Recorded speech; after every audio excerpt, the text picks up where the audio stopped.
Hello viewers, আরও একটি news আপনাদের সামনে উপস্থিত। এবছর পদ্মার চরে 460 হেক্টর জমিতে চীনাবাদামের বাম্পার ফলন, অনেক বেশি। লালপুর নাটোর থেকে এই সংবাদটি আমাদের সামনে এসেছে।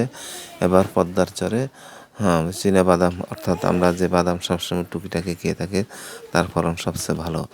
নাটোরের লালপুর পদ্মার চরে চাষে করা পুষ্টিকর চীনাবাদাম যেন এখন কৃষকের গোপন রত্ন। বাদাম ক্ষেতের দিকে তাকিয়ে স্বপ্ন বুনছেন পদ্মার চরাঞ্চলের কৃষকরা। পদ্মার বালুচরে দিগন্ত জোড়া সারিবদ্ধ সবুজ বাদাম ক্ষেত দেখে যেন নয়ন জুড়িয়ে যায়। এবছর ফলন ভালো হওয়া কৃষকের চোখে ফুটে উঠছে আশার প্রদীপ। আমাদের খাবার আর একটি নতুন খাবারের জোগান হচ্ছে। আশা করি কৃষকের চাষগুলো সারা দেশের মানুষের বাদামের চাহিদা মিটিয়ে দিবে। আল্লাহ হাফেজ।